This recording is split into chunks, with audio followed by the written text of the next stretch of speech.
Memphis is notorious for losing a lot of talent, especially after students like attend University of Memphis. They usually leave to go to other bigger cities, Atlanta, Nashville, etc. What can you do as mayor to implement programs that would help not only retain that talent and those students who just graduated, but also draw new people in? There are three things that Memphis is known for across the world, around the world. Memphis is known for three things. Three things. And you probably know them, but they all begin with M. Music, Martin, and Memphians. Music, Martin, and Memphians. I went to Paris, France years ago. My wife and I, we had no money, but my dad was he was rolling like that, so he paid for us to go to Paris, France. He just had it like that. You feel me? He paid for the whole thing, round trip, right? Good dad, right? So we went to Paris, and we went down into the subway, right? As soon as we walked down the subway, they have these huge posters on the wall. And guess who the posters are pictures of? In Paris, France. Carla Thomas, Rufus Thomas, Al Green, the Barkays, the Dramatics, Sam and Dave. Come on, y'all. The Soul Children in Paris, man. You can't find a picture of them nowhere in downtown Memphis.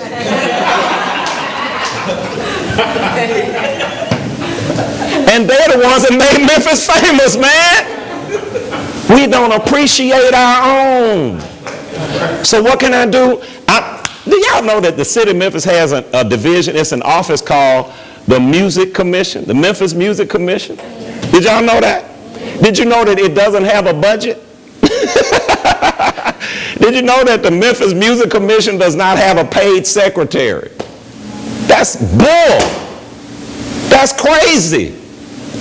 We're famous for music around the world, and we don't even fund the office that's called the Memphis Music Commission. As mayor, trust me. Anybody heard of Johnny Walker? Johnny Walker, she's the director of the Memphis Music Commission. Came back home because she just wanted to come do something positive for Memphis.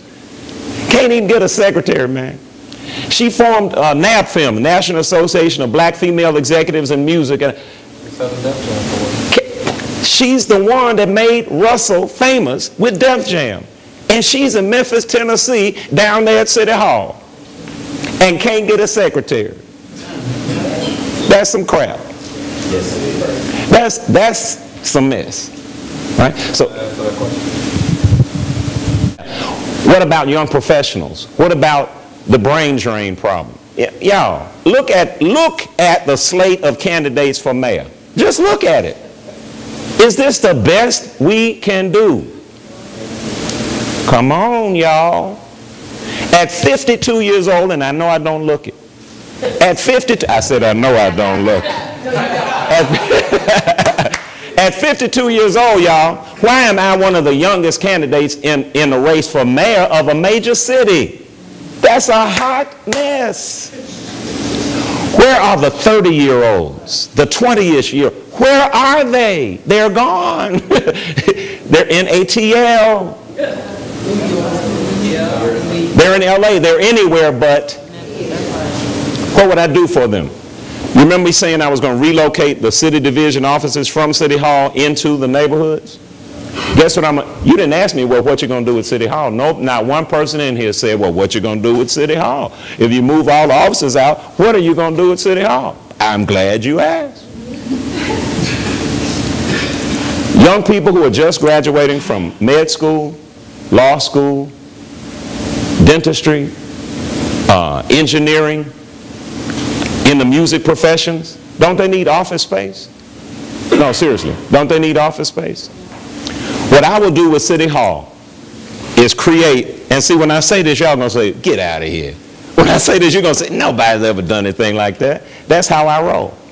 I do things that nobody's ever done. It's called creativity.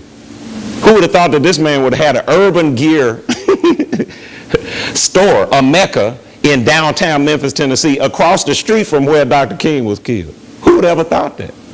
You got to do new stuff. Be creative. What I do at City Hall is lease the office space at below market rent to professionals who need office space, create an incubator of sorts, and we've already created something like this at our church, create an incubator for professionals, let them use a common information system. The city will provide the clerical support, and the professionals would merely have to sign an agreement that says after 18 to 24 months, you have to get out of here. You ain't got to go home, but you got to go away from here. And you must relocate your offices, guess where? Inside the city. Don't tell me it can't be done. When I graduated from law school, I would have gone anywhere, done anything, and signed anything they told me to sign. By the way, you say, you didn't know I was a lawyer too? Yeah. Yep. You know why I went to law school? Let me back up. Can I back up? When Dr. King was shot over there, I was 12 years old. 12 years old, sitting on my mom and daddy's bed. At home by myself. I was what they used to call a latchkey kid. Anybody heard that term, latchkey? In other words, you could leave your kids at home and leave the key under the mat on the front porch, right? And the kid could come in and loose the latch and go in and sit down and wait for the parents to come home. I bet you better not leave a key under the mat now. Huh? Because the key won't be there and neither will your child. Right? I was sitting on my mom and daddy's bed when the news came across television that Dr. King had been shot. A few moments later, the crawler on the bottom said Dr. King has died. At 12 years old, I made up my mind that I was going to do everything I could to repay Dr. King for giving his life in Memphis, Tennessee, to come help poor black folk. I made up my mind. I said, you know what? Because Dr. King went to Morehouse, I'm going to Morehouse. Guess where I graduated from? Morehouse, with honors, baby. I went because Dr. King went. Because I was determined to do something to pay him back for giving his life in Memphis. I said, you know what? I'm going to be a lawyer. I'm going to law school. You know why? Because every time you see Dr. King at a real serious event, when he was doing something crazy, like going to jail, you know, for sitting in on something, guess what he'd always have around him? Lawyers, man. Lawyers, and they be sharp. Really?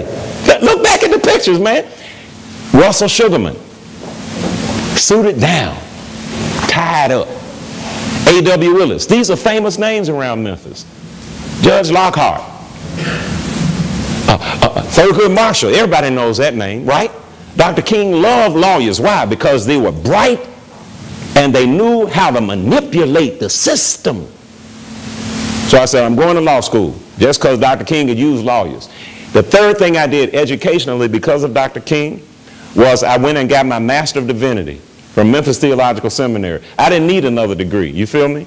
But the reason I did it was because I saw in Dr. King an example of how you could use theological principles to transform society. You don't have to be a Christian or a Jew to do right, but those principles can be used anywhere. And that's why I did all of those things, right? Right? Because I wanted to pour my life out to pay Dr. King back. And now I have a golden opportunity to do the same right now. But I got to have your help. I'm the underdog. Trust me, it ain't no doubt about that. I'm the underdog. Anytime you ask somebody, who you supporting? Well, I'm supporting AC. Why? I don't know. He's just a nice fella.